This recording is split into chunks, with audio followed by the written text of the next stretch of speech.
A esquerda defende bandidos. Quer acabar com esse teto, esse arcabouço. Tem que investir em educação, então, saúde, na sua moradia, opinião, quanto mais gastar, melhor, então. Não foi no governo de esquerda que morreram mais de 700 mil pessoas por descaso programático do governo. Então o senhor se comprometeria, uma vez eleito, a fazer uma reforma administrativa do judiciário e parar o Xandão e o STF? Certamente. Estou muito contente com essa oportunidade de conversar com um candidato à presidência. Quando fala que a esquerda acabou com o Brasil, nunca eu vi um governo, seja de esquerda ou de direita, que olhasse para a educação. Não fosse a esquerda, possivelmente a gente ainda está em regime de escravidão. Minas Gerais tem 300 mil funcionários. Sabe quantos parentes eu tenho no estado? Nenhum. Mas aí que vem a grande falácia nesse processo. De fato, o criminoso, ele causa danos para a sociedade. É o que você está falando. Porque a direita, ela age para matar. São Paulo, direita age para matar? É, a esquerda age pra matar. Não, a esquerda não. A esquerda está no poder desde 2003 no Brasil, praticamente. Teve um intervalo só do Teve um intervalo de um golpe, mas tranquilo. Então, que é um golpe num país democrático, né? Para que caso você chegue lá e seja eleito de verdade, você possa também representar a gente, apesar de você discordar de algumas pautas, né? E parece que agora que com a gastança do Lula, nós estamos caminhando para ter outra quebradeira aí. Meu nome é Romeu Zema. Durante mais de 30 anos eu me dediquei ao setor de varejo e em 2018 eu me candidatei a governador de Minas Gerais. Estou aqui hoje com 30 esquerdistas. Estamos aqui para um debate que eu tenho certeza vai ser muito frutífero. Tenho certeza que hoje aqui muitas ideias boas vão surgir. A esquerda defende bandidos.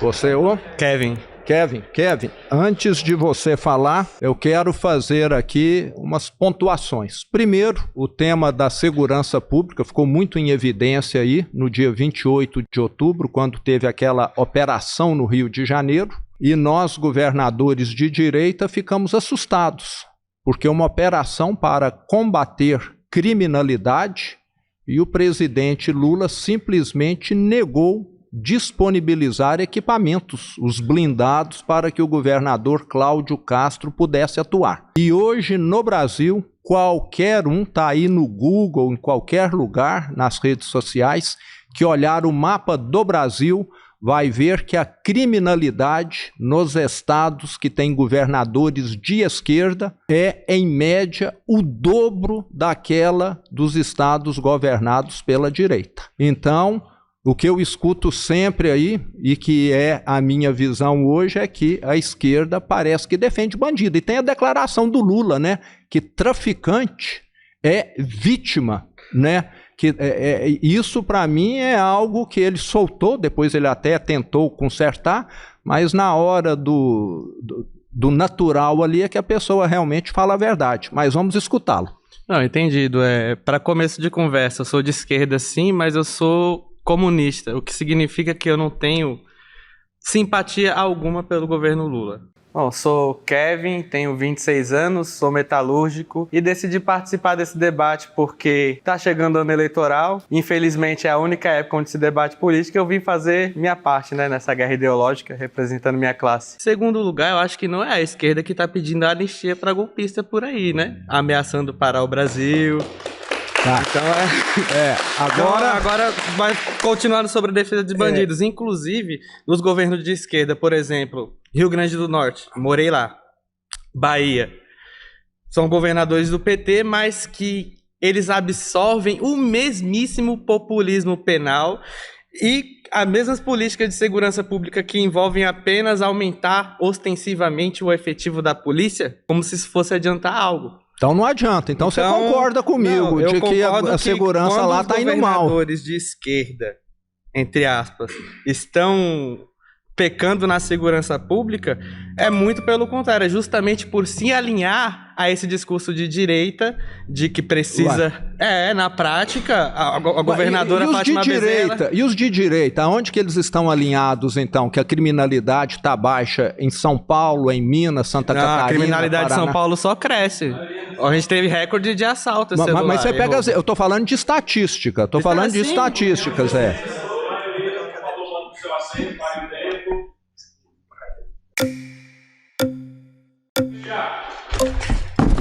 Aí puxou a cadeira. Não, mas cheguei primeiro, pô. Cheguei primeiro. Parou ímpar, parou ímpar. Oi? Você, o? Sócrates. Sócrates, olha só que nome, hein? É difícil encontrar. É difícil encontrar. Jesus ainda o sobrenome. Jesus? Sócrates. Olha só, dois iluminados. É verdade. Lá na família tem Aristóteles também. Platão. Maomé, tem tudo isso. Vamos lá. John Caleb. Então, eu sou totalmente contra essa visão sua, né? Porque eu venho de comunidade, né? A gente mora ali na comunidade Nova Heliópolis, né? Mas então eu quero só fazer um adendo aqui. Ninguém levanta o braço aí. A comunidade lá no Rio de Janeiro, o pessoal que mora onde teve a operação, foi quem mais apoiou a operação da Polícia Militar do Rio de Janeiro. Não, né? É o que a pesquisa foi feita. Os institutos de pesquisas foram lá entrevistados. É o que passa na Globo, né? Porque você que tem acesso à comunidade, você sabe que esse pessoal é extorquido. Eles pagam mais pela internet, pagam mais pela energia elétrica, pela água, pelo menos lá no Rio de Janeiro. Lá eu confirmei isso. Aqui em São Paulo pode ser. Em área controlada pelo crime organizado, todo mundo paga a mais. Lá, na verdade, são as milícias, né, que comandam ali, a maioria, né? Então, eu tô falando de lá. Bolsonaro ficou 28 anos no poder, lá em Brasília, como deputado federal. Você vê que a situação que tá o Rio de Janeiro hoje, né? Mas o Lula e o PT ficaram quantos anos no poder? Ficaram mais de 20, né? Com Dilma e tudo, né? Golpe. Agora, com a volta dele, já deu 20. Durante o governo do PT é que a violência, segundo o gráfico que está lá, subiu bastante também. Falou, só.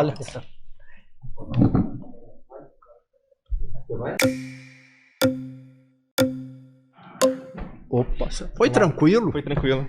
Você do Joia Zema. Vitor.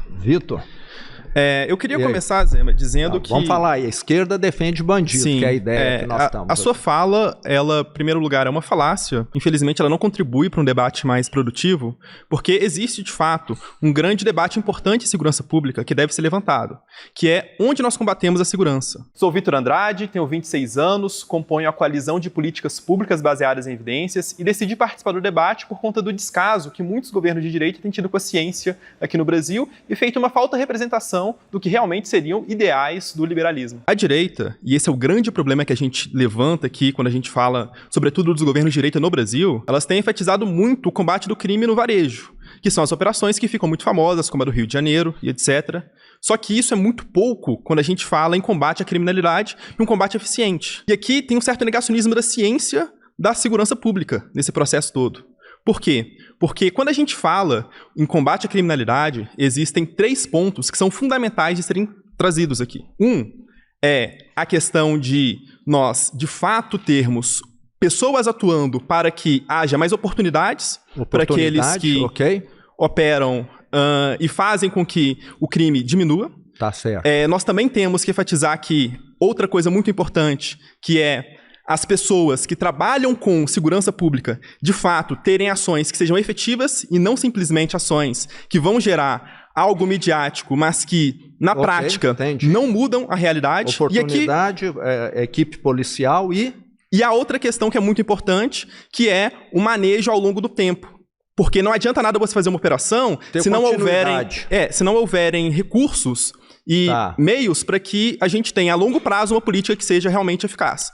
Isso não é cumprido. Operações como a do Rio de Janeiro, elas simplesmente fazem com que transpareça que está se combatendo segurança pública, mas quando a gente olha o histórico do Rio de Janeiro, a gente olha que, por exemplo, 4.600 operações policiais foram feitas desde 2020, só que isso não tem gerado, de fato, uma diminuição dos homicídios. Aumentou em 13%, por exemplo. Então eu vou te argumentar aqui o seguinte, eu já vi diversos estudos onde, quando o emprego aumentou, as oportunidades aumentaram, estavam disponíveis, a criminalidade aumentou também. Já vi estudos também onde havia regiões com distribuição de renda muito desigual e que nesse lugar tinha menos crimes do que onde a distribuição era melhor. Me parece que está muito mais ligado a questões de os criminosos realmente estarem atuando, formando novos criminosos. O crime, hoje no Brasil, virou um modo de vida. Mas aí que vem o ponto, alicia jovens hoje. O jovem, muitas vezes, compra uma tornozeleira fake, coloca na perna, porque aquilo dá glamour para ele, você entende? Mas aí então, vamos falar nós criamos aqui, junto com a esquerda, a cultura do crime. E a fala do presidente demonstra muito isso, que eles são vítimas. Agora, você não falou da mãe que perdeu o filho, você não falou da viúva que ficou com 3 filhos, que o pai foi assaltado. Mas aí que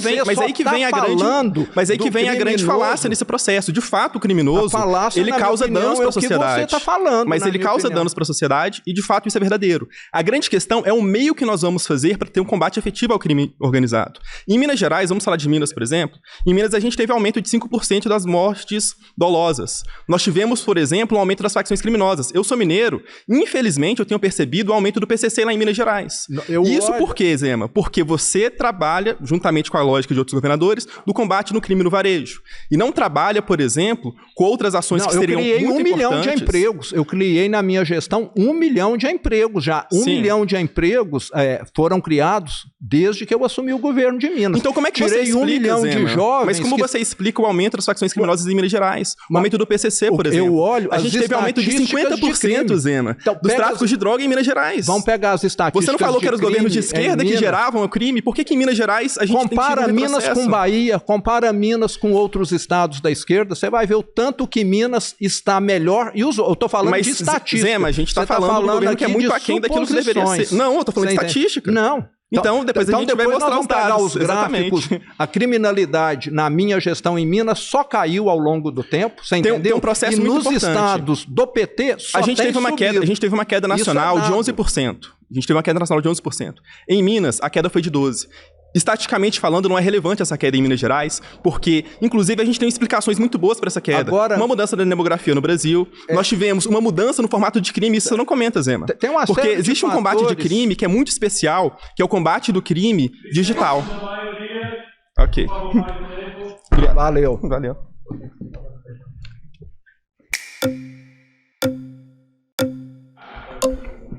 Agora deu certo. Tudo bem, governador? Como vai? Eu sou o Daniel Kramer. Tudo bem com você aí de casa? Vamos lá, então. Então, a esquerda defende o bandido, logo, por associação, então a direita não defende. Então, o senhor se comprometeria, uma vez eleito, a fazer uma reforma administrativa do Judiciário e parar o Xandão e o STF? Certamente, é o que o Brasil mais precisa. Eu sou o Daniel Kramer, tenho 25 anos, sou massoterapeuta e também crio conteúdo para as redes sociais. Eu tô aqui hoje porque quem se diz de direita no Brasil, para mim não representa bem a direita, então se esse cara que eu vou debater hoje realmente é de direita, eu devo ser o Leon Trotsky. Hoje, o que nós temos, principalmente no Supremo, são práticas que incentivam a desobediência. O que aconteceu essa semana no Brasil com o ministro Gilmar Mendes mudando a maneira de se proceder a um impeachment de ministro do Supremo, é uma afronta à Constituição. Parece que o que está escrito não vale. O ministro que pegou o avião para ir para o Peru com o advogado da empresa que ele pediu sigilo, você concorda? São ações totalmente erradas que parece que fala assim, lei tá me votando, vou ter que te interromper. Meu Deus. Aí, por favor. Bem, governador. Você é o? André. Bom, eu vou continuar a linha de raciocínio anteriormente que o senhor, eu discordo que governos de esquerda privilegiam os bandidos, mas vamos usar o exemplo do senhor como governador. De 2023 para 2024, a expansão das facções, não só do PCC, mas de outras, ocuparam o Triângulo Mineiro e também o norte de Minas, isso no governo do senhor. Olá, sou o André Oliveira, tenho 35 anos, assistente social, ativista militante não só dos direitos humanos e na luta antirracista. Eu participo desse debate porque sou contra governos de direita. A letalidade policial cresceu também no governo do senhor.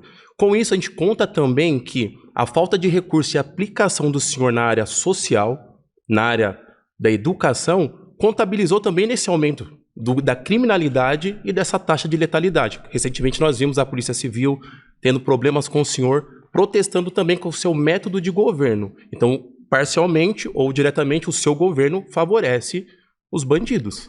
Primeiro eu quero te dizer o seguinte, que na minha gestão, a criminalidade tem uma tendência de queda constante. Às vezes, num gráfico, existe algum repique, mas a tendência... De facções, inclusive, são no mínimo 3 a 4 facções dentro de Minas Gerais hoje. Não tem um quarteirão, não tem uma rua que a nossa polícia não tem acesso, não patrulha. Agora o crime organizado, ele está crescendo em todo o Brasil porque o governo federal não vigia as fronteiras adequadamente. Certo. Com isso entra droga que alimenta o caixa do crime organizado, entra a arma também, como foi visto lá no Rio de Janeiro. Lá no Rio de Janeiro, criminal no estado do senhor, do governo de direita hoje. Não é por conta da falta de gestão do senhor em educação, em cultura e lazer? Por que homicídios, latrocínios, tudo melhorou em Minas Gerais? Não, muito pelo nesses 7 anos, nos 7 anos melhorou. Muito pelo contrário, de 2023 a 2024, esse cenário criminal às vezes você está pegando, em 25 já caiu de novo. Eu já te adianto que já está lá embaixo de novo. Então, o melhor índice da história. O último censo não mostra isso. Para 100 mil habitantes tem ali um crescimento pelo menos de 1,5%. Então é o seguinte, era como se eu pesasse 200 quilos, peso 100 quilos hoje,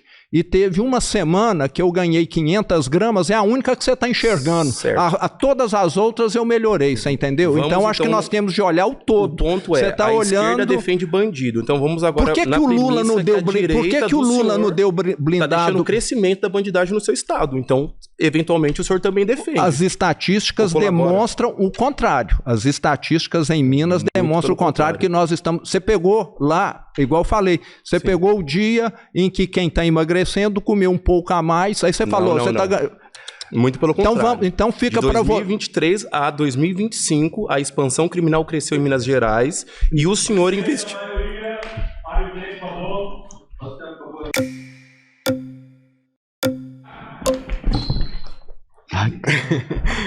Bom, o senhor estava perguntando a respeito do Lula, por que ele não mandou o blindado, né? Isso. Felizmente eu tenho essa informação, ele estava voltando da Indonésia num voo que teve que ser adiantado com um avião que não tinha capacidade de rádio. E foi aí que o Cláudio Castro decidiu agir, porque o Cláudio Castro já tinha essa informação. Inclusive o senhor já tinha essa informação, todos os governadores já tinham essa informação. Fiquei sabendo pela mídia. Todas essas informações foram dadas aos governadores, saiu na mídia, saiu inclusive no portal Metrópole, que os governadores e as polícias federais estavam coordenando o voo do presidente Lula. Então assim, essa questão que aconteceu no Rio de Janeiro, ela é extremamente exemplar do que é a direita agindo, porque a direita, ela age para matar. Por exemplo, então a gente pode pegar um outro exemplo da operação que aconteceu aqui em São Paulo. A direita age para matar? A esquerda age para matar. Não, a esquerda não. Tanto que a operação policial que aconteceu aqui em São Paulo com a Polícia Federal, que foi coordenada pelo governo Lula, não matou ninguém. Te interromper aqui. A esquerda está no poder desde 2003 no Brasil, praticamente. Teve um intervalo só do Teve um intervalo de um golpe, mas tranquilo. Então, que é um golpe num país democrático, né? Então olha não é como se a gente já não tivesse passado por vários. A esquerda teve... Deixa eu falar? 2 golpes. Você deixa eu falar? Desculpa. A esquerda teve, então, mais de 20 anos e o Brasil hoje é o campeão mundial de homicídios. Depois de 20... Deixa eu falar? Deixa eu falar? Depois de 20 anos, Lula, Dilma, Lula agora de novo, o Brasil tem aí 45 mil homicídios por ano e a esquerda protege vida. É como se todo dia no Brasil caísse um avião com 130 pessoas. Graças e a esquerda fechando os olhos. Não cai, mas o efeito é o mesmo. Na minha opinião... Obrigado. Ok. Obrigado. O nosso próximo tema agora, para todo mundo acompanhar aí, é... A esquerda quebrou o Brasil.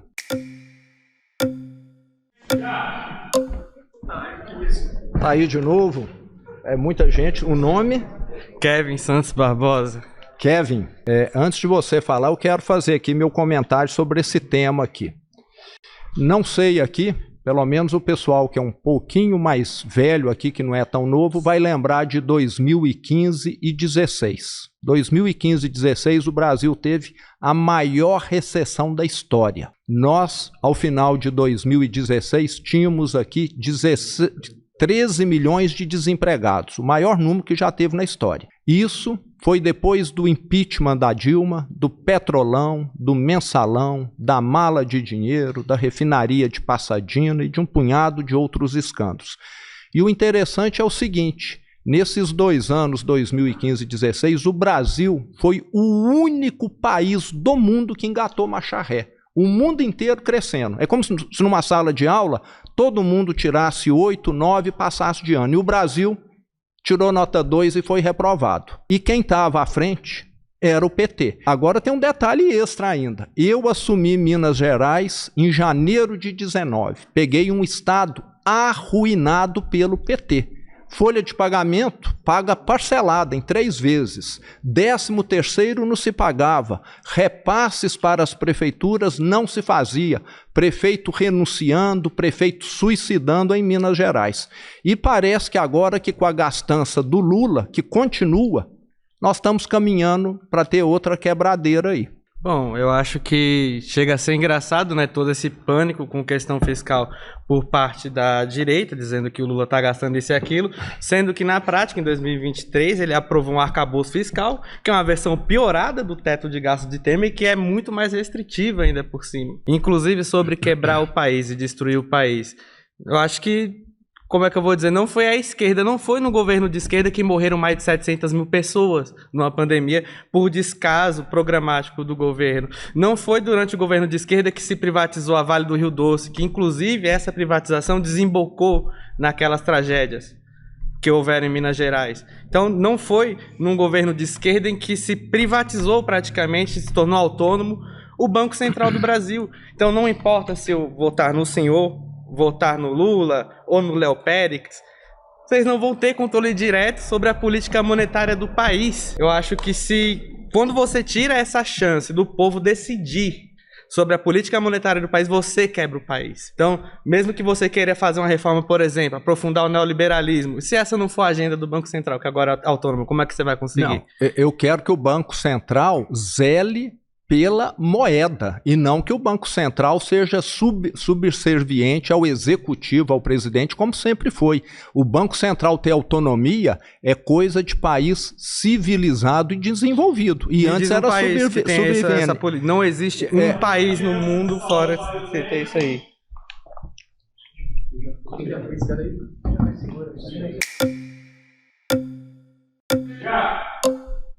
Olá. Boa tarde, tudo bem? Você é? Rafaela. Rafaela.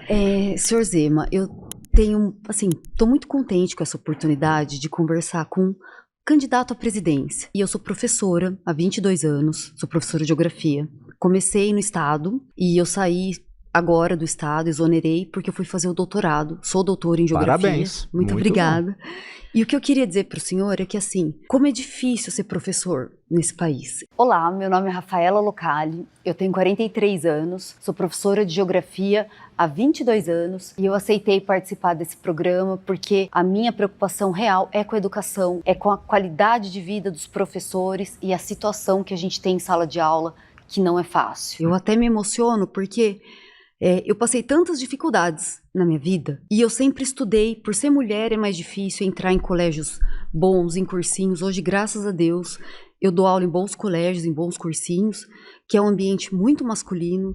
Para eu conseguir estar lá, eu tive que estudar, fazer mestrado, fazer doutorado, me provar muito mais. E ainda assim, eu tenho um HB20 2014. Eu moro num apartamento de um quarto só. Eu sou sozinha, não tenho marido, pai, ninguém que me ajuda. Dando um monte de aula. Segunda-feira eu dou 11 aulas. Então, que meu pé você dói. Entrou aí num ponto que acho que eu quero... Eu só queria concluir, senhor, por favor. O que eu tô querendo dizer é que não é fazer vítima, não. Eu escolhi essa profissão, que eu amo ser professora, porém por eu não acho... Por vocação mesmo, sim. Por vocação. E eu dou aula de uma disciplina que a gente trabalha o ideal crítico, o viés crítico no aluno, mostrar... Eu sou uma professora imparcial. Eu não sou parcial. Parabéns. Em sala de Cada aula. um tem que tirar a sua conclusão. Exato. Eu acredito, porque eu não dou aula só para alunos ou de esquerda ou só de direita. Uhum. É claro que eu coloco os dois lados, mas eu não sou parcial. E aqui eu queria que o senhor me olhasse também, não como esquerdista ou o senhor de direita, eu tenho raiva de professor que só briga e só arma contra o senhor, não, como educação. Então, quando fala que a esquerda acabou com o Brasil, nunca eu vi um governo, seja de esquerda ou de direita, que olhasse para a educação. Eu vejo uma China que está aí formando 1 1,5 milhão de engenheiros por ano. Ano passado ela formou 1,5 milhão de engenheiros. O Brasil não formou 150 mil. Aí eu vi um outro governador de direita dizendo que um diploma não vale nada. Que eu sou CLT. Acho que até o nosso presidente fala isso, né? Ele se gaba, assim, não é? O que é muito ruim como exemplo, você concorda? Quando falam esse discurso, para que eu fui fazer doutorado se eu não valorizou minha aula? Eu ainda tenho que trabalhar um monte para me sustentar sozinho. Então é um discurso que desvaloriza a educação. Mas eu quero que você, uma hora, converse com alguma professora de Minas, não sei se às vezes você tem contato. Nós já reformamos mais de 3.100 prédios escolares que estavam numa situação deplorável. A merenda escolar nem se compara com aquela que era no passado. Nós estamos investindo 23 vezes mais em merenda escolar. Não sei se você viu o avanço da alfabetização que saiu aí há um mês atrás. Minas foi o estado que mais avançou, está entre os 3 melhores do Enem. Então, lá em Minas, nós estamos mostrando que é possível e temos melhorado a educação. E temos o maior programa técnico profissional do Brasil, que é o Trilhas de Futuro. Obrigada. Olhe para a educação, por favor, se o senhor for o presidente. Obrigada.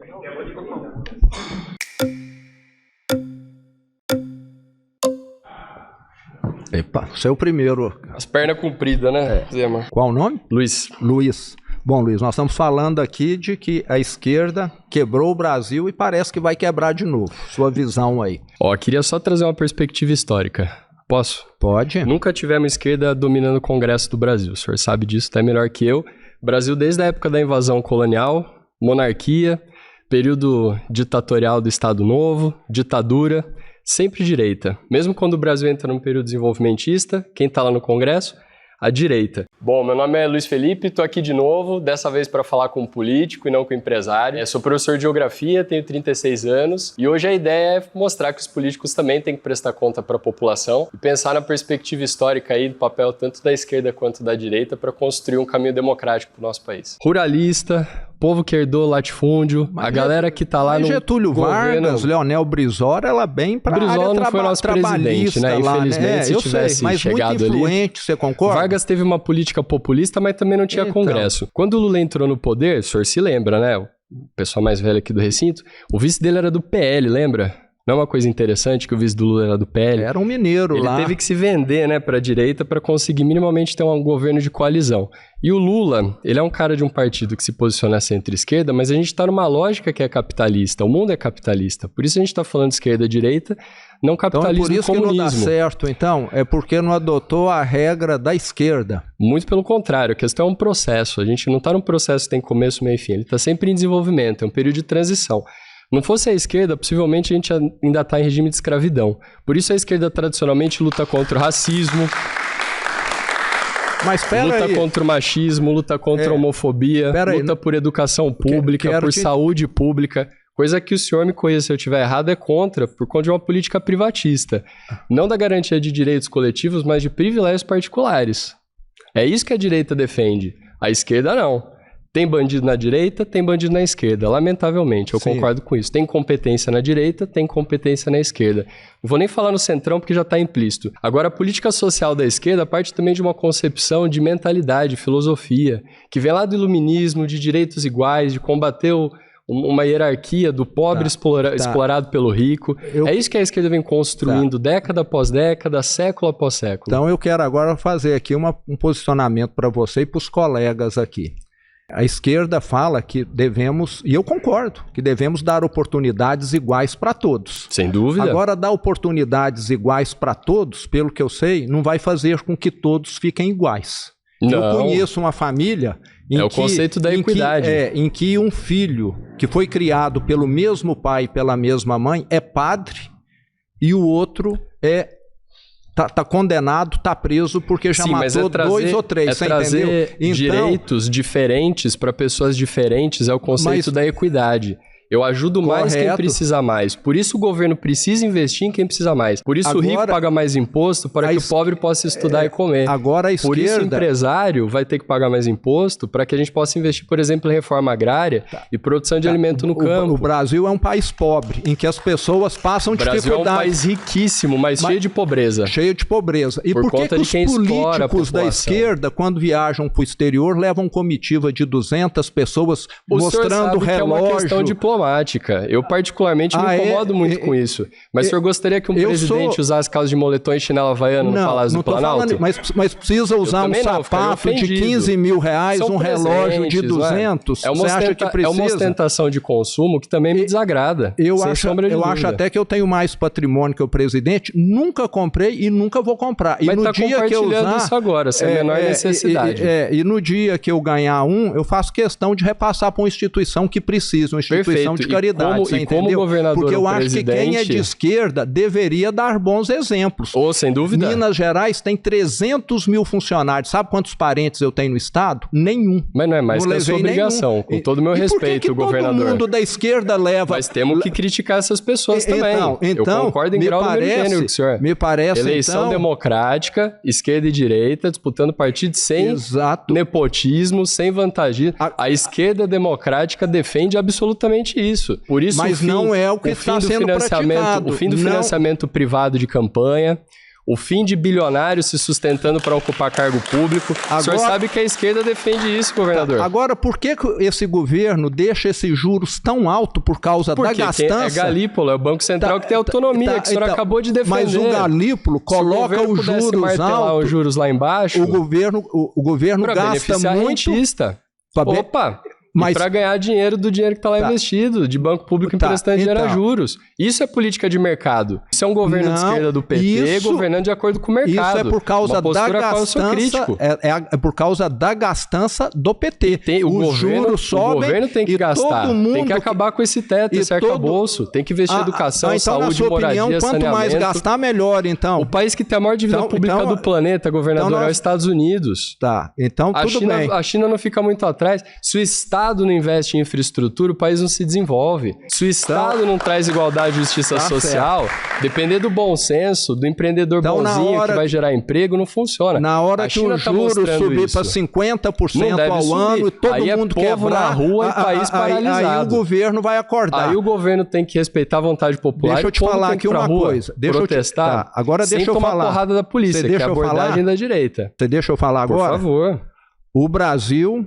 lá em 2015-16, quebrou por causa da irresponsabilidade da Dilma, do PT, que veio com o PAC, que veio com deixa eu falar, que veio com aquela gastança, veio com déficit atrás de déficit. Do mundo deixa eu falar, em 2011. E hoje não está nem entre as 10. Com o governo mas depois do PT. De golpe de Temer e governo de Bolsonaro. Deixa eu falar. Você deixa eu falar? É que o senhor está contando uma coisa que a gente já sabe. Não, eu estou querendo completar. Por favor. O que o Lula está fazendo agora é o mesmo que a Dilma fez. A economia está... Menor índice de pobreza da história. Você deixa eu falar?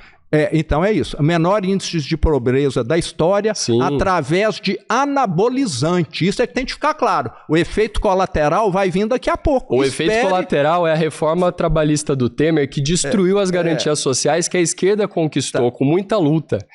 Quando os neoliberais foram lá... Deixa eu falar de novo. Mas é monopólio da palavra, brasileiro... Estamos conversando. Então, por que o brasileiro... que preza tanto o fundo de garantia, o 13º, as férias, etc., vai para países onde ele não tem nada disso e ganha por hora. Primeiro que a pessoa que não tem nem como pegar a condução pública não vai para outro país. Isso é uma ilusão que o senhor tirou não sei de onde. O segundo é que tem muito país como os Estados Unidos, onde os índices de pobreza, gente morrendo de overdose de fentanil porque está desalentado, é o emblema do capitalismo que deu certo, é o país do mundo que mais tem gente encarcerada, que tem violência pra caramba, que tem desemprego, tem criminalidade, está entrando num buraco sem fundo e que está vindo ele engolir ele é a China. E por que tem tanto brasileiro querendo ir para lá, gente do mundo todo querendo ir para lá. É também estranho, tem gente que vai para a Austrália, também tem gente que vai para Nova Zelândia, tem gente que vai passear. Que atrai tantas mas pessoas. Mas a população no Brasil que quer sair da favela, da comunidade, porque não tem saneamento básico, não tá indo morar nos Estados Unidos. O senhor sabe disso. A questão é que a esquerda olha para essas pessoas, não invisibiliza, não tá olhando para a classe alta que tá indo para outro país para sonegar imposto. Tá olhando para quem quer educação pública de qualidade, quem quer merenda de qualidade, num país historicamente com congresso de direita. Posso falar de novo? Se a esquerda tá lá, como eu disse, desde 2003, teve já 20 anos de governo para poder fazer essas questões. Com Temer e Bolsonaro, a gente não pode usar isso como se fosse uma sequência só. Tá, mas vamos somar tudo. Não. Aí é uma distorção histórica grosseira. Então Bolsonaro andou para trás, Temer andou para trás. Então, o culpado é o Temer e o Bolsonaro. A reforma trabalhista, colocar arma na mão de cidadão, tudo isso foi bastante complicado para o governo PT. Se tivesse uma sequência, a história seria outra. O senhor precisa concordar comigo. Não concordo, não. Chama revisionismo histórico. Se ele concordar, já estava saindo novo já. A esquerda, até hoje, não deu certo em lugar nenhum.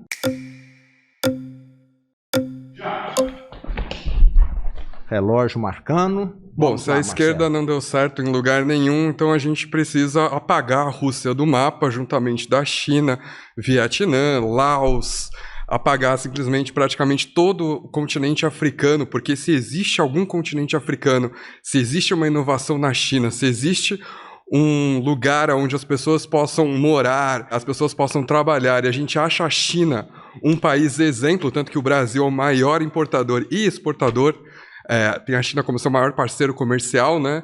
Então, se a gente vai dizer que a esquerda nunca deu certo em lugar nenhum, a Revolução de 1949, a Revolução de 1917 nunca existiram. Tá, então eu quero te fazer aqui algumas considerações, né? Primeiro, a Revolução Russa de 1917, ela acabou sendo concluída em 1990, né? Em 89 o Muro de Berlim caiu, o Mikhail Gorbachev fez a perestroika, em 90 a Rússia praticamente, a União Soviética acabou, né? Então a Rússia sumiu do mapa em 1990? Não sumiu não, estou falando a União Soviética acabou em 1990. Eu sou bem mais velho que você, com certeza, com certeza ela não existe mais. Não existe. E a China, de 1949, quando o Mao assumiu, até 1976, quando ele morreu, 77. Oi? 77 ele morre. 77. Na verdade, em 77 ele sai do partido e aí em 78 para 79 é quando ele realmente morre. A China, nesse período, foi um dos países com a história mais triste do mundo. Entendi. Então, assim, o país que saiu de uma... Deixa eu terminar. Deixa eu terminar. Então, de 49 até a morte do Mao, a China era super pobre, comunista, e aí teve a sorte de vir o Deng Xiaoping. E o Deng Xiaoping colocou práticas de mercado na China, que estão lá até hoje.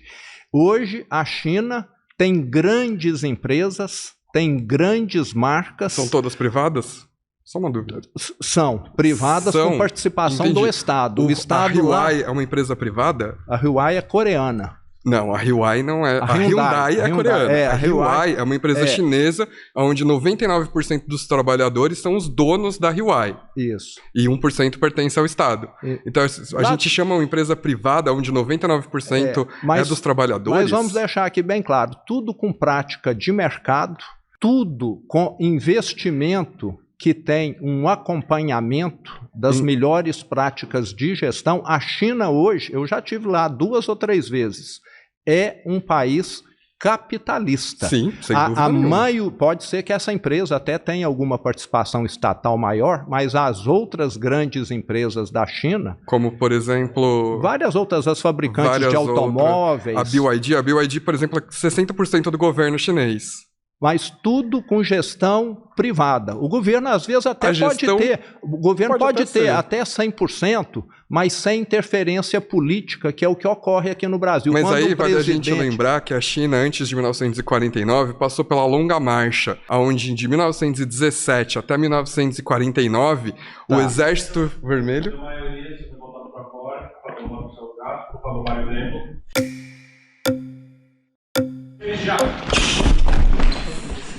Bem, eu tô no lugar que tava a cadeira. Então acho que eu sou o primeiro. Eu tô na cadeira. Eu aguento ficar aqui. Vocês puxaram a cadeira, eu cheguei na cadeira. Qual é o conceito, a regra?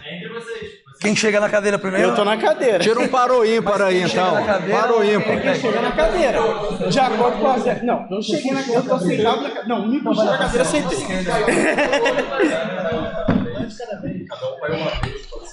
Você, ô? Opa, prazer, mais uma vez. Sou Klaus. Klaus? Isso. Nome alemão. Isso mesmo. Inclusive de um general alemão. Isso. Vamos lá. A pauta é: a esquerda não funcionou em lugar nenhum. Mesmo tendo uma política de Estado capitalista, o regime chinês, ele é um regime comunista, um regime socialista. E está funcionando. Hoje está passando em PIB. Acredita-se que em 2030 vai passar até o próprio Estados Unidos em PIB. Então, como que você diz que não funcionou, sendo que está funcionando? Bom, eu posso te fazer aqui uma pergunta, então. Por que a Coreia do Norte, Cuba, os outros países socialistas não avançaram e a China avançou? Não avançaram justamente porque acontece. O modo da esquerda funcionar são nas ideias, ali no socialismo, trabalhando no social, mas sim, adquirindo um regime capitalista, sim, junto com o social. Coisa que, por exemplo, a direita não defende. Defende totalmente o regime capitalista. Tudo funciona em cima do capital, sendo que o Estado pode trabalhar junto, sim, com empresas. Vide a Xiaomi hoje, que está passando até a própria Apple. Agora, você concorda que na China ela adotou uma economia de mercado lá? Práticas que os países capitalistas têm? Você economia concorda? De mercado capitalista. O regime em si é um regime socialista, trabalha pelo social, da população, mesmo praticando o capitalismo, porque hoje não tem como crescer um capital de uma nação sem realmente ter a parte capital. Você sabe como que um chinês aposenta? Me explique. Ele precisa poupar a vida toda para poder receber depois. Lá não tem aposentadoria. Opa, obrigado.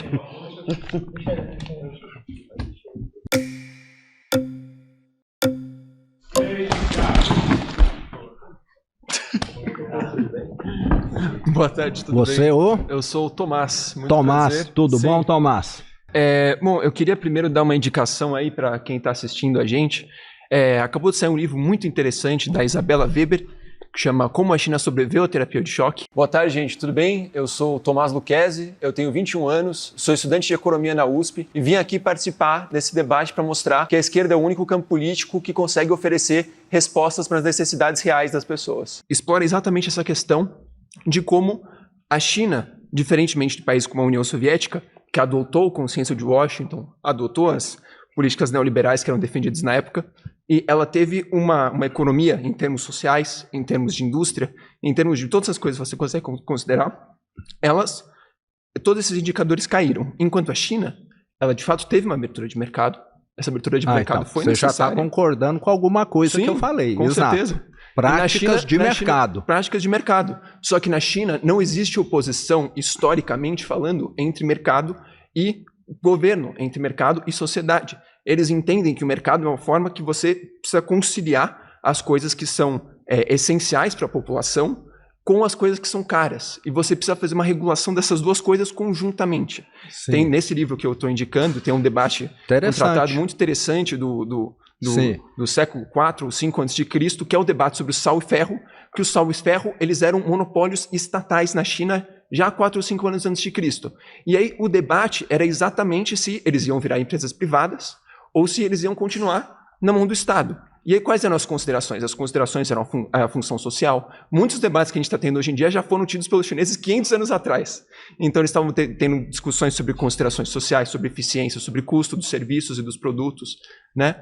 Então, assim, na mesma medida, nesse processo de abertura, a China levou em consideração duas coisas que são uma coisa só. Ela levou o governo e o mercado como um direcionamento para o desenvolvimento das suas forças produtivas e do desenvolvimento da sua população. Então você está me dizendo o seguinte, é um governo que fala que é socialista, mas que adotou internamente, como se vê quando vai lá, práticas de mercado. Não, porque os bancos são públicos. Mas as empresas, a maioria das empresas... As empresas, quando elas têm um porte acima de um certo nível, elas precisam ter um CEO que é do Partido Comunista, que gerencia e faz a gestão. E o que acontece lá com as empresas que vão mal? O O que acontece com as empresas? As empresas que vão mal, elas usam da mesma forma a competição de mercado, que é considerada válida em certos setores, que de fato a alocação por meio de preços é algo interessante, mas o controle político, a regulação é toda feita pelo Estado. Mas eu te perguntei, se uma empresa lá está dando prejuízo, vai mal, o que acontece com ela? Provavelmente ocorre um processo de M&A, ou ela é vendida para outra empresa. Ela desaparece, sim, não é isso? Ela quebra, então nós temos que deixar muito claro aqui, tem uma seleção entre as empresas que é uma prática de mercado. Só que você concorda? O domínio da economia é pública. Muito obrigado. Tudo de bom.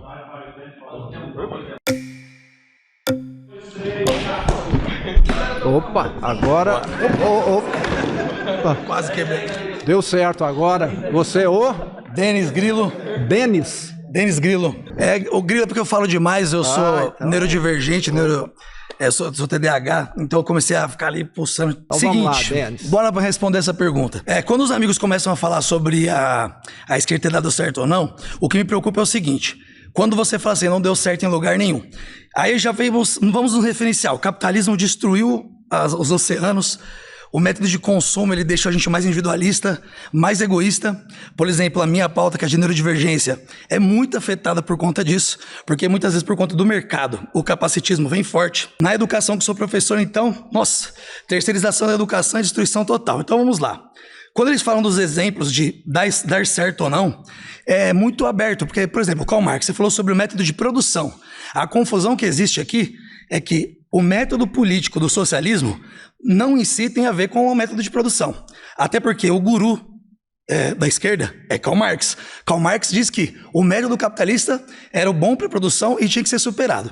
Então, quando você fala a China usa o método de mercado, a gente tem que destacar o seguinte, o socialismo, ele é de modo imprescindível, o garantidor do bem-estar social. É isso que o socialismo preza, garantir o bem-estar social. E as dinâmicas de mercado da China hoje garantem o bem-estar social, concentrando o poder nas mãos do Estado. Portanto, todo empresariado chinês, ele não está acima do Estado nunca. Ao contrário do Brasil, que os bilionários estão no poder e ferrando com a gente pra caramba. Quero que você me responda aqui um ponto. Tudo que você quiser. Socialismo traz o bem-estar social. Eu não conheço nenhum brasileiro, até hoje, do meu relacionamento, conheço muitos que foram para a Europa, para os Estados Unidos, mas nenhum que tenha ido para Cuba, para a Venezuela, para a Coreia do Norte. O problema é esse. Qual que é a questão? Porque geralmente as pessoas vão para onde a vida vai melhorar. Me parece que nesses países eles vão para onde a vida piora. Mas essa argumentação sua é muito vazia. Você já andou nas periferias por exemplo, eu já andei nas periferias de São Tomé das Letras do seu estado, por exemplo. Quando a gente fala com as pessoas pobres, pergunta para eles se o Bolsa Família, que é uma política de esquerda, não deu certo. Pergunta para eles se mais médicos, SUS, não deu certo. Essa falácia, ela é muito equivocada, porque você está tomando referenciais que não são do nosso país. Vamos pegar. Não é um fato, porque para mim que sou pobre, ou Minha Casa Minha Vida permite eu ter uma casa, e é um programa socialista. Se o Brasil tem 5 milhões de brasileiros morando fora, 90% estão em países com economia de mercado e não em Venezuela. Nosso país é mais 100 anos de direita. As pessoas estão fugindo para caçar uma vida melhor. Eu não concordo com você. Não, mas eu estou te falando como pobre. Estados Unidos... Eu não tenho condição de pegar um coiote e colocar minha vida em risco, por exemplo. Tem muita gente pobre que eu conheço que foi para outros países. Mas eu conheço só gente pobre, praticamente. Minha vida é nesse meio. Sou professor de escola pública do Estado, sou pobre. Eu quero te deixar claro o seguinte, se países socialistas fossem atrativos, eles não construiriam Não, mas é aí que é equívoco. Por que a Alemanha Oriental construiu um muro para ninguém passar para o ocidental? Tinha de proibir as pessoas de transitarem. Sou professor de história, porque então o muro... Tá bom, obrigado.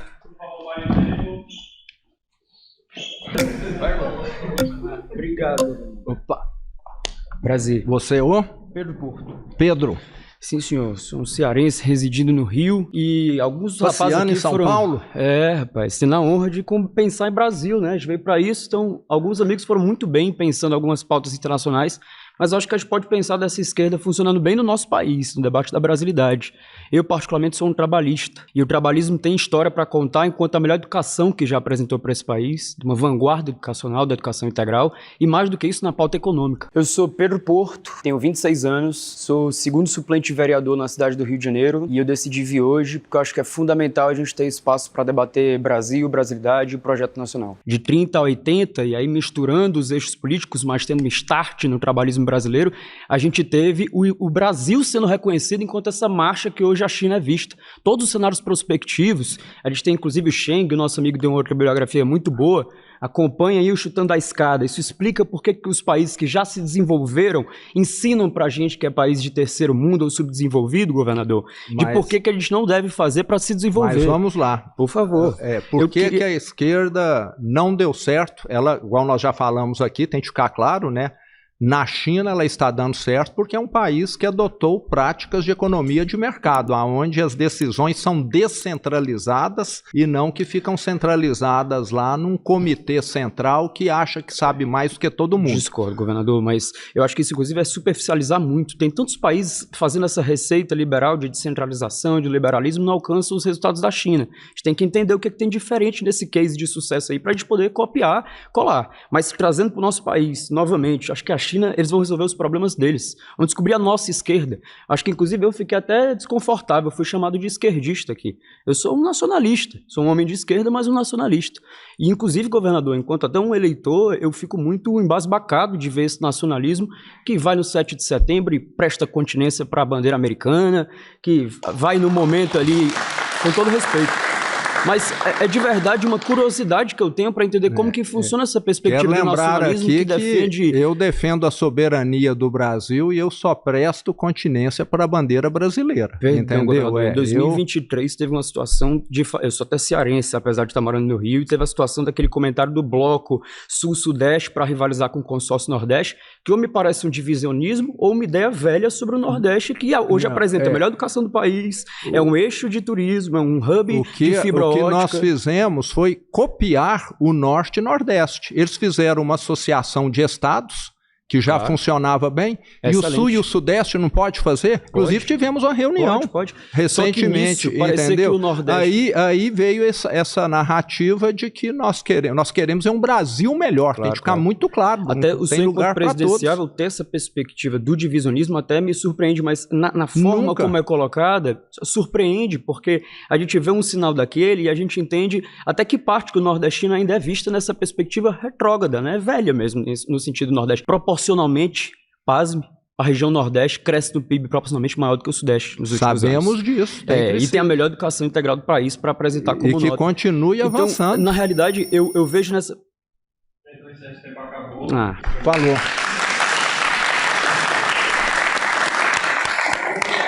Nosso próximo tema é a esquerda é contra a religião.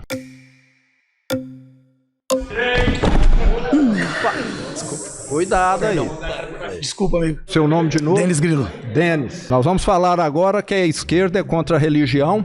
Só quero fazer aqui uma introdução. Todo regime de esquerda que se apropriou no passado, né, foi o caso lá da União Soviética, onde as igrejas foram destruídas, qualquer um que queria exercer a sua religião era perseguido. Depois a esquerda acabou vendo que isso era meio que antifuncional e acabou liberalizando alguma coisa. Mas até hoje, né, lá na União Soviética está lá o corpo do Lenin, do Stalin, para serem venerados, né, como se fossem santos maiores do que os humanos. Me parece que o corpo do Mao na China, a mesma coisa. Então a esquerda gosta muito dessa idolatria. E nada exemplifica, né, o que ainda acontece do que a Coreia do Norte, né? Os santos da Coreia do Norte é o atual ditador com o pai dele e com o avô que tem lá estátuas do tamanho do Cristo Redentor para todo mundo chegar e adorar. Então parece que a esquerda gosta de venerar os seus figurões e não da liberdade aí das pessoas pensarem mais. Discordo muito de você por ser professor de história. Primeiro porque você está pegando exemplos de um lugar, de uma localização e uma cultura e tentando trazer para toda a esquerda. Nós temos um autor que se chama Florestan Fernandes e ele fala Nós e o Marxismo, e ele fala que todos nós que temos algum conceito de esquerda, que acredita que o Estado tem que garantir o bem-estar social, ou como os comunistas, de superar o Estado, inclusive, eu na minha prática eu sou socialista, eu acho que o Estado tem que garantir o bem-estar social, eu acho que isso é um absurdo, porque primeiro que culturalmente cada conceito conceito de governo, cada grupo de pessoas, eles vão colocar isso de uma maneira. Eu sou cristão e sou de esquerda, inclusive muito pautado na Bíblia. Se você pegar o livro de Amós, o livro de Josué, todos eles... Por exemplo, Josué, você pode falar sobre a questão do MST, do Movimento Sem Terra, né, que defende a terra. Né? Você pode pegar Jesus, que diz que é mais fácil um camelo passar no buraco de uma agulha do que um rico entrar no reino dos céus. Então, quando a gente pega tudo isso, muita coisa que é empurrada pela esquerda, por exemplo, foi Jesus que falou. Então, na verdade, Karl Marx, ele fala sobre a liberdade religiosa, ele até tem um termo que fala que a religião é o ópio do povo. Exatamente. Então, o próprio Karl Marx falou isso. É aí que tá. Quando a gente pensa criticamente, eu sou professor de filosofia também, eu tenho que colocar para as pessoas que a religiosidade é uma coisa e a religião é outra. A religião, ela institucionaliza. Quando nós somos institucionalizados, nós tendemos a seguir cartilhas, seguir regras, e aí vem o dogmatismo. Isso pode acontecer num viés mais à esquerda, de direita, não importa. Por exemplo, a gente tem um exemplo como o fascismo, né? O próprio bolsonarismo. Olha o que as igrejas estão fazendo. Gente com arma dentro da igreja. Por exemplo, a educação de forma geral, ela sofre por conta da anticiência, hoje, né? O capacitismo, e tudo isso num viés de direita que se diz cristão, mas que humilha muitas vezes as pessoas, né, que são religiosas ou que são deficientes, e eu posso falar isso com muita propriedade. Nas escolas, por exemplo, falta quase todos os governadores, inclusive o senhor, a lei berenicipiana, por exemplo, não é respeitada, a lei de inclusão não é respeitada. E o que isso tem a ver com a questão da religiosidade? Quando a gente tenta englobar culturalmente que um grupo é contra, né, a religião, a gente, tudo bem, contra a religião sim, mas contra a religiosidade jamais. E quando a gente pega e permeia todas as pessoas nas suas condições diversas, a esquerda respeita. Fala agora. Perfeito. A esquerda respeita, a esquerda coloca pautas de respeito a isso, de inclusão, de debate. Pode ver que todas as pautas de inclusão a esquerda defende, inclusive de né, a Lei 10.639, então deixa eu falar por exemplo. Agora. Perfeito, muito obrigado. Nós sabemos que no Brasil recentemente existe um amplo movimento da esquerda pró-aborto. E nós somos um país cristão. Deixa eu falar então. Mas não é. Inclusive, ou a esquerda está lá forçando, ou várias pessoas da esquerda, mas isso já existe só em situações excepcionais. Mas se depender da esquerda, nós vamos ter mais liberação. A esquerda também, próprio presidente Lula... A esquerda defende o direito do aborto seguro. Isso é mentira, isso é fake news. Então, é bom você pesquisar melhor. É fake news.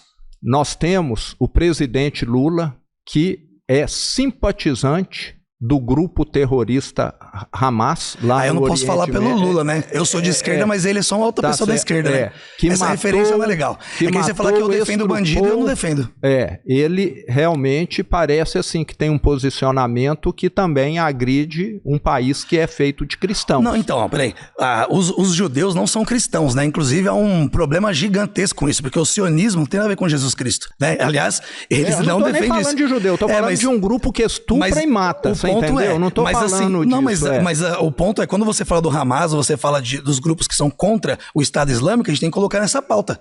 Porque todo bolsonarista estava com a bandeira de Israel. Só que os israelenses, inclusive, estupram. Tem vídeo de soldados estuprando palestinos, etc. Então, ficar justificando violência por violência não cabe, né? A gente precisa pautar discussão sobre o grupo de ideias. A esquerda é contra a religião. Mentira.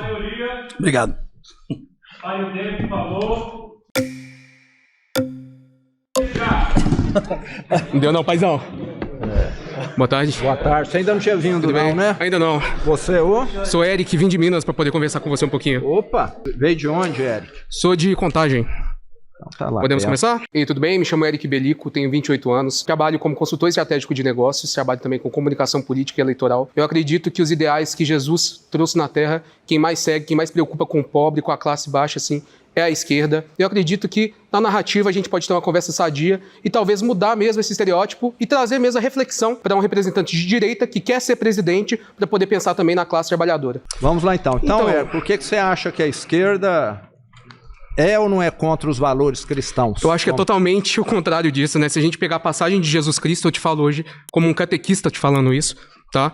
Jesus defendia o direito das minorias. Jesus, ele andava com prostitutas, andava com leprosos, que eram excluídos da sociedade.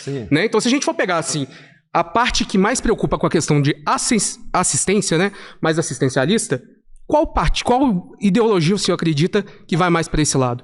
E outro ponto, né, você trouxe, assim, que a esquerda, ela não atua tanto, assim, na questão religiosa, né, mas a direita que defende falsos messias, certo? Como o ex-presidente que foi preso, certo? E tem outro ponto também. Tem outro ponto também, né? Se a gente for pegar para analisar, hoje a direita compõe grande parte da bancada evangélica, certo? Você acha certo a gente utilizar o templo, que é algo sacro, para a gente poder falar da nossa fé, da nossa religiosidade, para debater assuntos políticos, levantar bandeira de candidatos, levantar bandeira de pessoas, ideologias? Eu acho que política é uma coisa, religião é outra coisa, entendeu? Eu julgo diferente. Por isso até que a esquerda não deveria entrar nesse tema. Deveria deixar um país cristão decidir. Como eu estava dizendo. Mas quando a esquerda deixou de deixar isso? Eu estava dizendo aqui o seguinte: a esquerda, primeiro, é claramente muito mais pró-aborto do que a direita. Eu sou a favor da vida. Então, se eu posso. Então, só um minuto, só cortando. Então, se a gente for pegar essa base de raciocínio, eu posso falar assim, então, que o senhor, como acaba favorecendo, né, mineradoras atuando no nosso estado de Minas Gerais, o senhor é pró, então, a morte de pessoas, como aconteceu em Mariana, em Brumadinho. Não, eu tô te apontando a inconsistência, né? Porque você tá pegando algo assim, mais geral, para poder trazer algo sobre a questão da religiosidade de um país que ele é, sim, majoritariamente cristão. Só que se a gente for apontar hipocrisias, como o senhor tá apontando, vai refletir em você. Quem que é a favor da ideologia de gênero? A esquerda ou a direita? Eu acho que tá claríssimo. Eu acho que é o seguinte, a esquerda, governador, eu acho que... Deixa eu terminar aqui. A esquerda quer que o Estado comece a doutrinar crianças pequenas sobre sexo. Então, sexo, eu acredito terminar. Assim, não, é porque isso aqui é uma conversa, né? Se for em questão de mão única, igual o senhor tá levando, e se tá o tempo todo Lula, PT, então é melhor o senhor levar isso aí pro debate presidencial que você vai ter ano que vem com o PT, né? Deixa eu terminar aqui minha fala. Eu acho que a questão de sexualidade, cada um vai definir a sua no momento adequado, na adolescência, e a esquerda quer pegar crianças pequenas e falar para um menino ou para uma menina, você pode escolher ser homem ou ser mulher. Eu acho isso abominável, isso só causa confusão, só causa ansiedade, e nós temos de lembrar que no passado, isso está em tudo quanto é livro de história, na União Soviética, em Cuba, na China, em todos os países de esquerda, os homossexuais foram perseguidos, para não dizer exterminados muitas vezes. E a esquerda hoje se faz de boazinha porque quer ficar ganhando o coração das pessoas, mas o que a esquerda então realmente você acredita que esses discursos assim, que são mais abrangentes, né, que permite que pessoas diferentes, seja de credo, cor, gênero, então eles atraem mesmo as pessoas? Você acha que é um caminho bacana, narrativamente falando? Eu acho que é uma forma de se mostrar bonzinho, se mostrar soft, que a esquerda faz. Acho que é uma forma de parecer bonzinho, o governador. Quando você fala, assim, por exemplo, da questão da gestão, né, que a esquerda faz mal para o Brasil, mas a dívida pública de Minas Gerais, ela praticamente duplica com o senhor no poder, né? A questão, assim, de você defender a privatização a todo instante, né? Aqui no nosso estado de Minas Gerais. E a gente vê resultados, assim, em outros estados, né? Como acontece, né? A Enel deixando São Paulo no escuro. Então tem uns pontos, assim, que você acaba apontando, que se a gente for analisar a mesma forma de narrar e de levar essas conexões, a gente aponta hipocrisias na sua fala. Nós estamos falando aqui de valores mas o senhor também fugiu de alguns temas, né? Não, eu tô me concentrando aqui. Você foi pro lado aí que a esquerda valoriza as minorias, né? Eu tô dizendo que no passado elas foram perseguidas pela esquerda. E hoje é perseguido por quem? Pelo que eu saiba, por ninguém. Hoje nós temos uma sociedade muito mais avançada hoje, entendeu? Acho que todos têm de ter direito, todos têm o seu lugar. Agora, quando fica colocando isso muito em pauta, na minha opinião, é que acaba gerando diferenciação. E nós somos todos iguais. Como cristão? Eu quero uma Minas Gerais melhor para o branco, para o negro, para o índio, então, para o adulto, para a criança, para a mulher, vamos voltar aqui para o tempo. Você está entendendo? Eu concordo. Valeu pelo debate. Não, mas essa pauta... Você tá de novo aí. Estamos aqui de novo, né? Eu, como cristão, né, tenho que debater isso aí. Na campanha eleitoral, a gente teve que defender várias fake news do pessoal evangélico, né? Falando que o presidente Lula ia fechar as igrejas, que ia perseguir os evangélicos, né? E, na verdade, o pessoal... O que a esquerda defende é a liberdade. Essa liberdade tem lá na Venezuela, em Cuba, na Coreia do Norte, tem? A liberdade religiosa. Tem lá nesses países de esquerda, lá em Cuba, todo mundo, na Venezuela é livre. Você ser livre. São livres lá? E não tem ninguém preso lá. Maioria.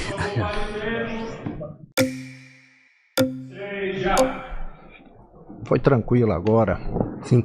Você ou? Rogério. Rogério. Eu acho que a direita, na verdade, ela utiliza a religião como um palanque político. O Bolsonaro, por exemplo, ele se vale muito de ser um cristão, de defender que o país é nacionalista, que o país, todo mundo é cristão, quem não é cristão está errado. Quem não é cristão é criminoso, quem não é cristão está fazendo coisa errada, está traficando, está... De alguma forma, a esquerda, ela defende a liberdade religiosa. Você pode ser católico, você pode ser cristão, você pode ser bandista. O que interessa é a pessoa em si, não a religião que ela defende. Mas isso acontece nos países governados pela esquerda hoje? Todo mundo tem liberdade de religião, de expressão. Em Cuba, na Venezuela, na Coreia, me parece que é algo que a esquerda não gosta muito, não. Por que a esquerda aqui sempre está tentando colocar limites no que é divulgado pela mídia, na internet, etc. Parece que ela não gosta de quem não segue a cartilha dela, não é não? Discordo. Da maioria, para o tempo, por favor.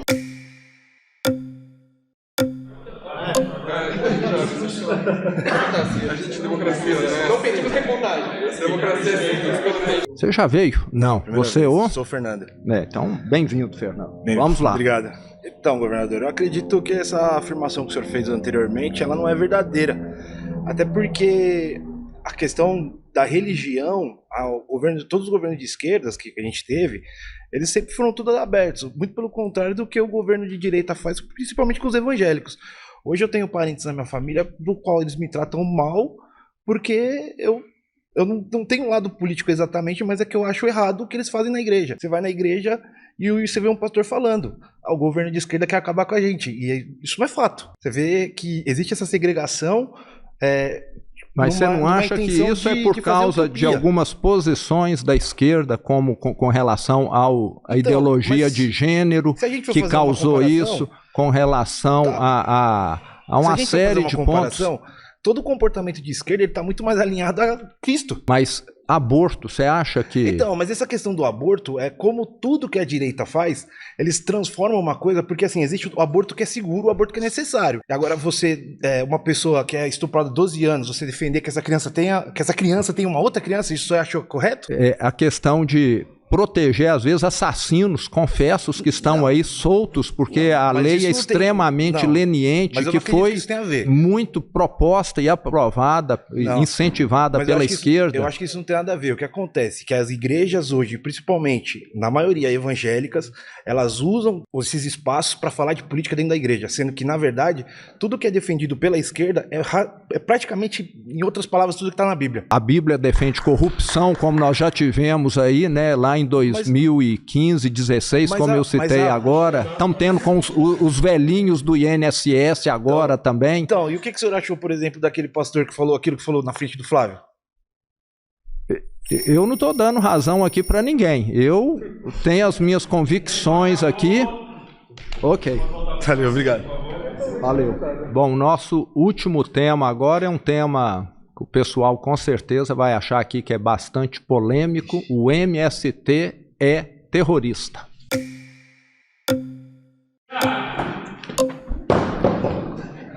Foi mal, eu vou tentar a antes de você falar, o MST, para quem acompanha, está na internet.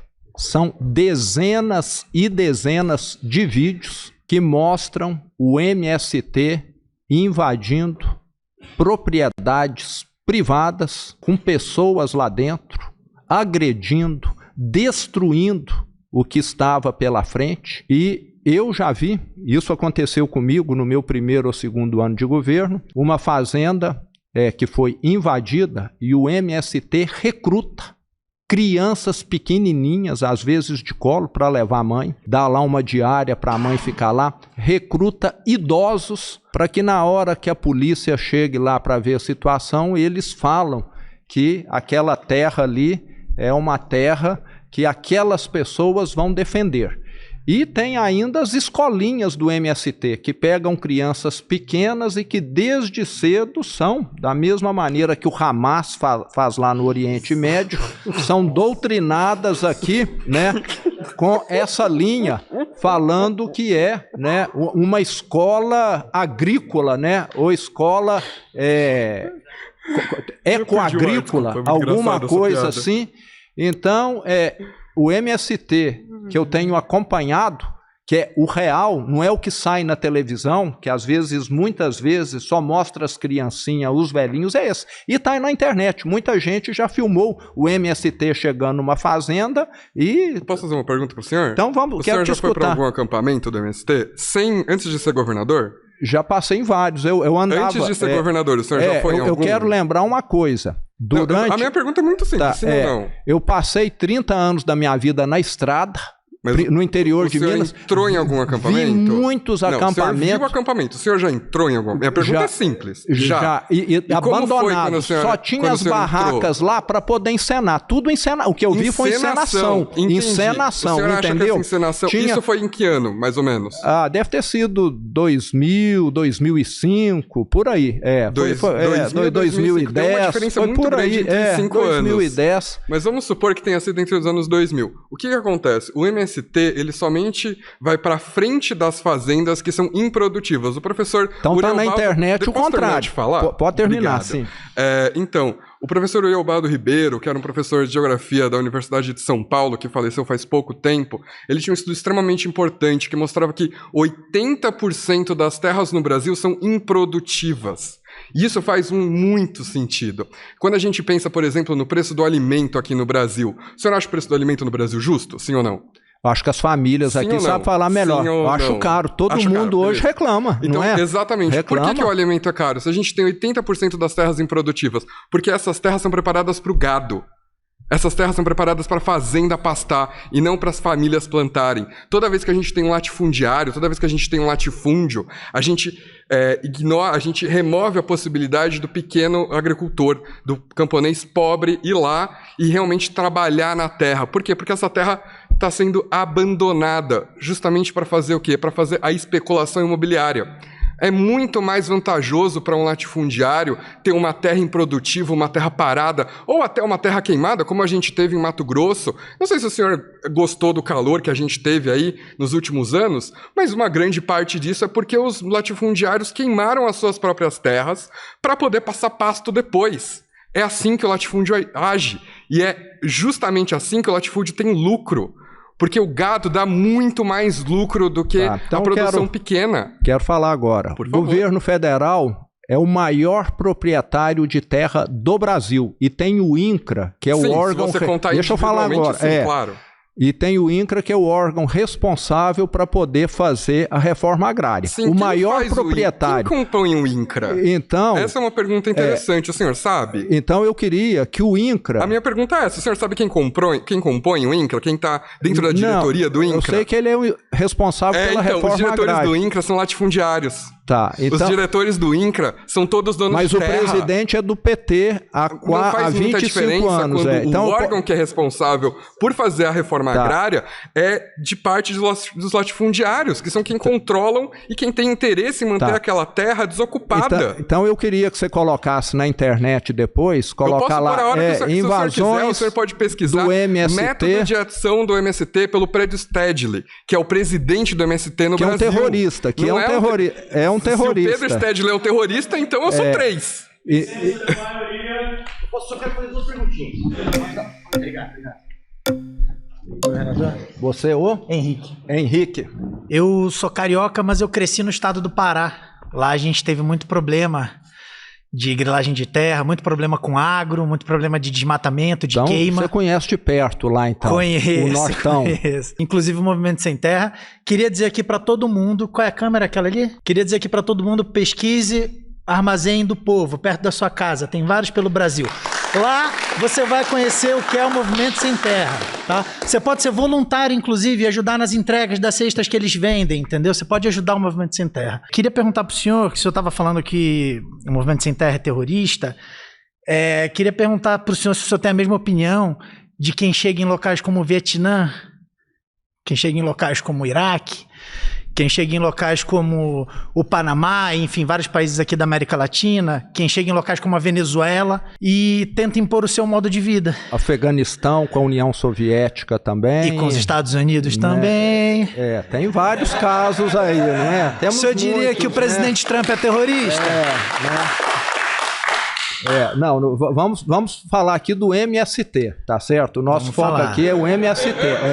Eu queria te perguntar uma coisa, o seguinte. Vamos lá. Vamos fazer aqui uma comparação.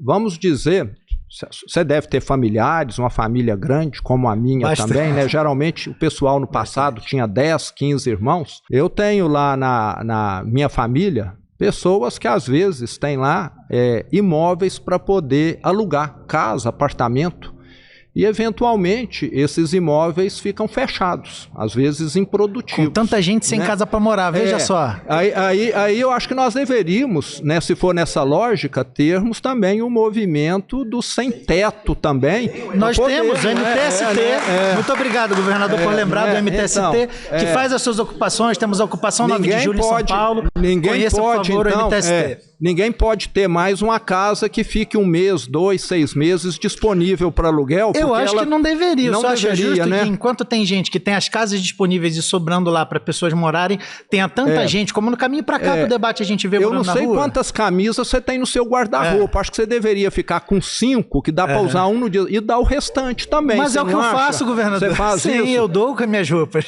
Você faz isso? Então você está de parabéns. Eu faço trabalho voluntário, exatamente, porque a gente precisa se doar para a sociedade. Né? Eu acho que eu tenho o privilégio de ter nascido numa família não tão abastada, mas com condições, que me deu o privilégio de entender, né, que tem gente que precisa mais do que eu de certas coisas e que faz eu poder fazer trabalho voluntário, ajudar as pessoas, ajudar quem tem menos que eu, né? Que eu acho que essa deveria ser a postura da direita. Sim. Então você acha que propriedade privada não precisa? É algo que nós não temos nenhuma necessidade. Não seria tão legal se todo mundo tivesse propriedade privada e não só o Blairo Maggi lá no Mato Grosso e não só o grande latifundiário, o Lula com triplex, não é isso também? Exato, o Bolsonaro com seu monte de imóveis, não é? Um desses não poderia ser para algumas pessoas que estão morando na rua, para algumas pessoas que estão desabrigadas, para alguém que está lá no Movimento Sem Terra. Né? Porque afinal eles não têm terra, eles não precisam de uma terra, sei lá, do tamanho do Sergipe, como alguns latifundiários têm aqui, né? Do tamanho de um estado. Eles precisam de um campo de futebol, de menos até para plantar sua mandioca, para vender sua batata, para cuidar da subsistência da sua família, que é o que o Movimento Sem Terra busca. E você sabe que a terra, quem planta todos os anos, depois de X anos, precisa descansar para ela recuperar? Exato, o senhor deveria falar isso para o Blairo Maggi, novamente, que eu citei, que é o sojeiro que está estragando o Mato Grosso, né? O senhor poderia falar isso para os latifundiários que estão detonando a Amazônia, que já não tem um solo tão rico assim, que precisa ser melhor cuidado, que estão lá destruindo. Isso daí não é o Movimento Sem Terra que precisa saber, são os grandes latifundiários. Então, acho que nós Precisamos, então, mudar bastante coisa no Brasil, né? Isso nós concordamos, camarada aqui, Zema. Nós concordamos. Okay, precisamos. Nós concordamos, sim. Nós concordamos. Concordo com o senhor. Bom, o senhor gostaria de considerar mais alguma coisa comigo? Eu já terminei por aqui, muito obrigado. Quem tiver na vez, quem não falou ainda, de preferência. Só 2 perguntas, rapidinho. Não, mas vamos deixar quem não falou primeiro. São 2 perguntas, O senhor pode repetir o tema novamente, por favor? O tema que nós estamos falando aqui é que o MST é equivalente a uma organização terrorista porque recruta pessoas que não tem nem noção daquilo que estão fazendo. Eu já fui... Quantas pessoas o MST já matou? Eu não tenho um histórico aqui não, mas com certeza... sabe qual é o maior produtor de arroz do Brasil, pelo menos no ano passado? Não sei. Foi o MST. Foi o MST, desculpa. O maior produtor de arroz? Que é o alimento que o brasileiro mais consome. Então acho que não combina muito essa frase de dizer que... eu sei que o Brasil hoje é uma grande potência agrícola, porque tem técnicas de produção avançada, de proprietários que têm na propriedade privada essa forma de atuar e ajudar o Brasil, entendeu? É importante só ressaltar que o MST não matou ninguém.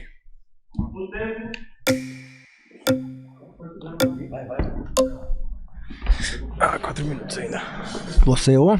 Wesley Gabriel. O senhor aponta aqui que o MST é uma organização terrorista, né? Acho que é importante a gente fazer um pequeno recorte histórico do que é a distribuição de terras no Brasil, que desde a sua concepção teve a sua economia fundamentada a partir da exploração de povos africanos, de povos originários aqui do Brasil, que durante a sua proclamação de independência e da República não rompeu com a lógica da distribuição de renda e distribuição de terras, inclusive antes mesmo desse processo construiu travas institucionais, como a Lei de Terras, por exemplo, que impediu que a maior parte da população, sobretudo aquelas que descendem de povos explorados durante esse período, não tiveram acesso à terra. O MST nada mais é do que um produto da organização social do Brasil, que nasce justamente para fazer a disputa pela reforma agrária no nosso país, que nunca aconteceu. Inclusive, o MST é a organização que produz mais de 1.000 variedades de alimentos orgânicos, saudáveis, que abastecem o mercado interno e que garante que a população tenha acesso a alimentos saudáveis e alimentos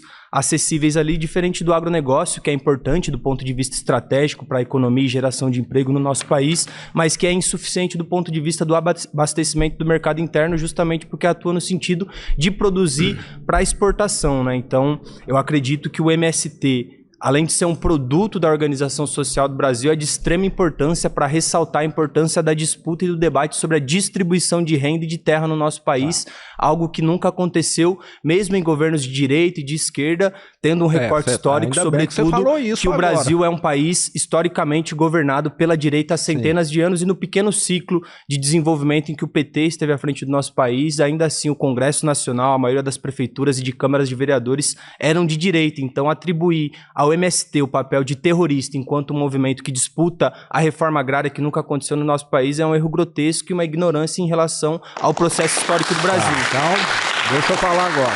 Claro.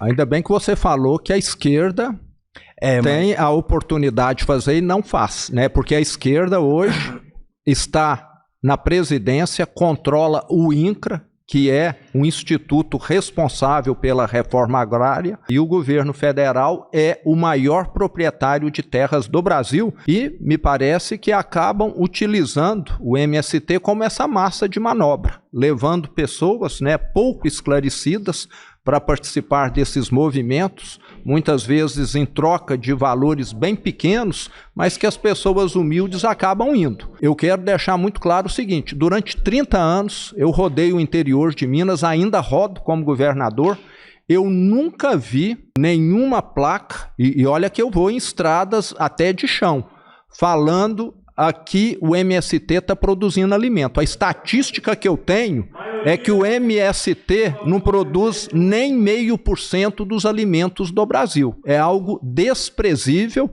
e muitas vezes... Ok.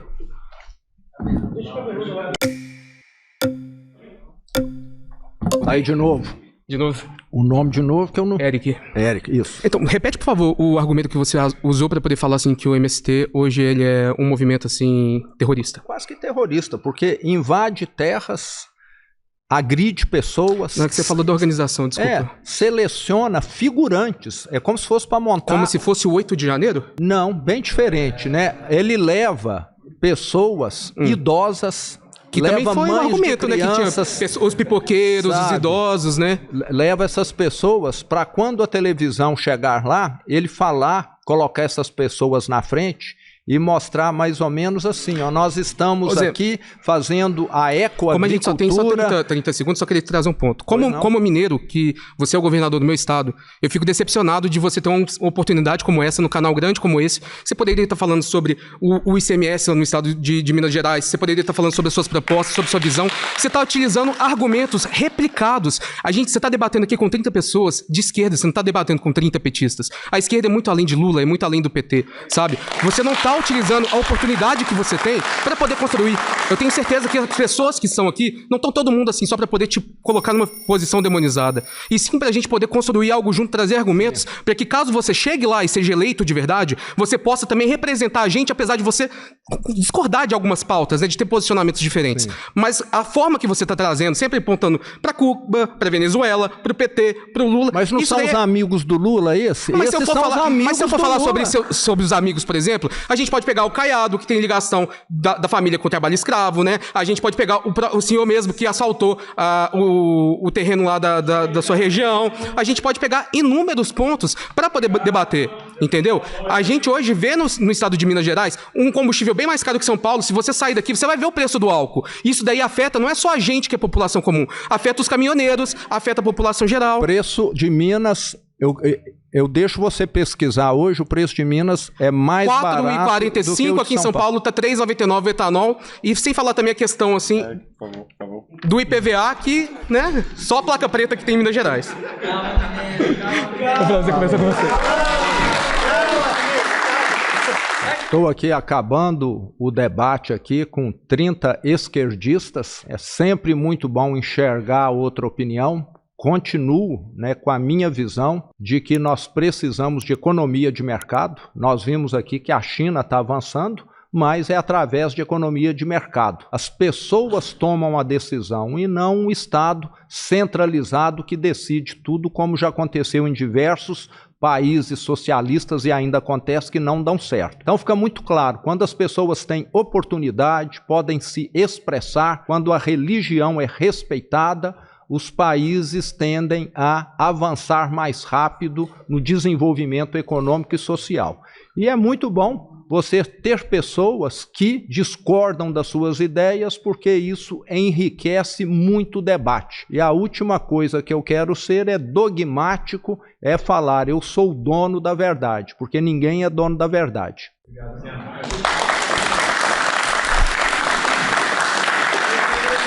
Sim, achei muito válida qualquer oportunidade que a gente tem para discutir com argumentos inteligentes, sem grosseria, sem acusações, mas saber ouvir também, então, e ainda com um governador, um chefe de Estado, então é muito válido, agradeço muito a experiência. Eu acho que é importante entender que mesmo a pessoa que se posiciona como alguém que defende totalmente a direita, ela pode ser permeável. Eu acho que existe uma discussão muito forte de que a esquerda não ouve a direita não ouve a esquerda, e cada vez mais eu discordo disso. Eu acho que existem pessoas que são muito radicais, muito dogmáticas, com essas é difícil discutir, mas é a segunda vez, né, que eu venho aqui com uma pessoa que possivelmente tinha uma opinião ali irredutível, já muito fechada, e consegui chegar em pontos interessantes de reflexão e não de inflexão. E isso é importantíssimo, né? A gente perceber como esse processo mesmo de desenvolvimento, ele não para, está sempre andando. Então, acho que esse foi um ponto importante aí de hoje. Eu gostei muito do posicionamento do governador quando ele é educado, ele soube ouvir, né? Tratou todos com muito respeito. Apesar de pontos divergentes, eu achei que a educação prevaleceu, então a ética, o compromisso estavam presentes, então eu gostei bastante disso. A experiência foi muito boa, muito válida. O que eu percebo é que às vezes, como eu estava de um lado e do outro 30 pessoas, muitos queriam se manifestar mais e às vezes não tiveram a oportunidade, mas muito bom saber que mesmo dentro da esquerda, como eu percebi aqui, existem visões bastante distintas e diferentes, o que demonstra que o ser humano está longe de ser uma ovelhinha que segue todo mundo. Quem perder vai ser deportado, tá? O país que eu sou é o... Puta